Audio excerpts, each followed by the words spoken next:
This is it. Our future starts right here with this design. Yeah. Absolutely. I couldn't be happier with these plans. My name is Daniel. I'm 36, and I had what you might call a stable life. I work in tech, nothing flashy, just predictable and loyal, which, it turns out, was the complete opposite of the storm that was about to hit my life. It all started the day my wife, Emily, got her promotion, marketing manager. With it came new responsibilities, bigger projects, and a boss named Mason. He was charismatic, polished, charming in that dangerous way certain men are. I noticed the shift in Emily almost immediately. The way her laughter sounded different when he texted. The spark in her eyes when she talked about so-called team meetings.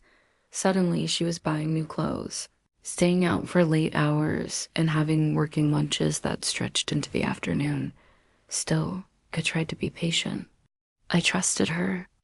I wanted to believe she was just excited about her new role, but I couldn't shake the feeling. One evening, over dinner, I tried to bring it up gently. I said, just be careful with Mason. Guys like that know exactly how to blur the lines. She just rolled her eyes, gave me a quick kiss on the cheek, and said, Daniel, please. He's my boss. Not some stranger in a bar, but I'd seen that type before.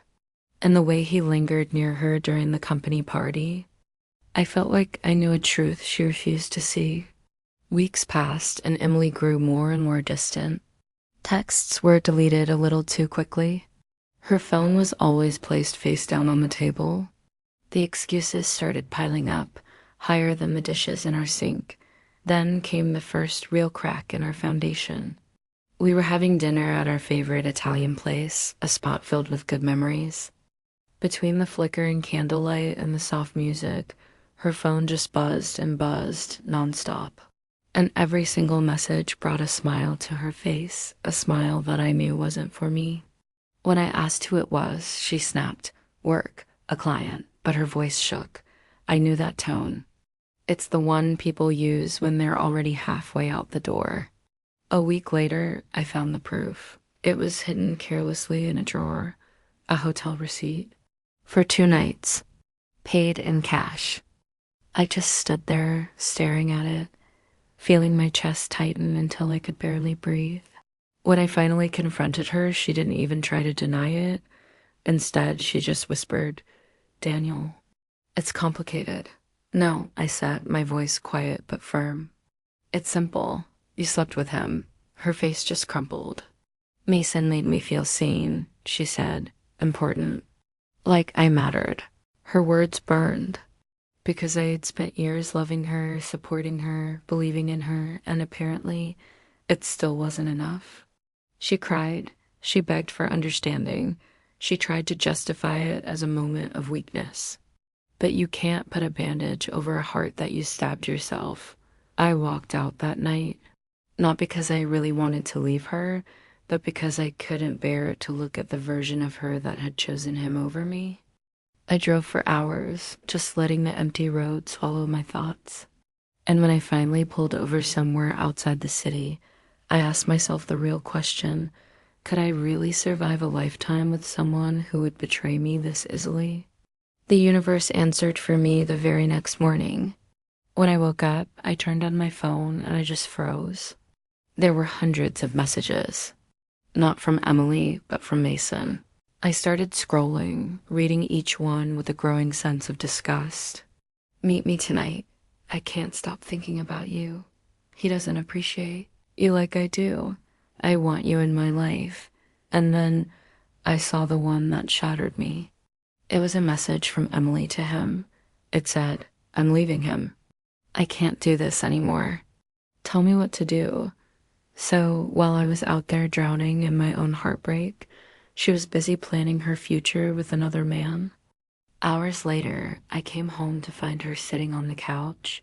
Her hair was a mess, her eyes were red, and she was shaking. Daniel, I need your help. I actually laughed. I couldn't help it. My help after everything? She wiped her tears with trembling hands. Mason isn't who I thought he was. It was all manipulation, lies. I ruined everything. And now he's threatening my job. And there it was, the real truth. She hadn't come back to me out of love. She had come back out of fear. She wanted protection, comfort. She was looking for a safety net that she hoped was still there. But the version of me who had offered that kind of unconditional support, he was gone. We met at a cafe to talk, neutral ground, quiet enough to hear every word she said. She just rambled on, a mess of excuses, apologies, and pure panic. I didn't mean to hurt you. I wasn't thinking straight. I'm scared, Daniel. I don't know what to do. But underneath all that desperation, I could hear something else. She wanted me to fix the disaster that she had willingly created. I leaned back in my chair, just letting her words sink in. You think I'm here to rescue you, I said calmly, but I'm not your savior. I warned you. I tried to protect you from him. You chose him anyway. Tears started streaming down her face. I know I messed up, but Daniel, I don't have anyone else. But I had finally learned something that she had, and love, isn't supposed to destroy you. It's not supposed to turn you into someone else's emotional crutch. I looked at her across the table, and I didn't see the woman I loved anymore. I saw the woman I had lost long before the cheating ever began. Her shoulders shook, her voice trembled, but her choices had brought her here. When she whispered, "Please, help me," I felt something I hadn't expected. It wasn't anger, not hatred, not even a desire for revenge. It was just clarity. "Emily," I said softly, "I care about you. I always will. But I can't fix this for you. I want to be the person you lean on while you avoid the consequences of what you did." Her lips trembled. "So that's it? You're abandoning me?" "No," I said. "You abandoned us first. I'm just accepting reality." She swallowed hard. "I made a mistake." "No," I corrected her gently.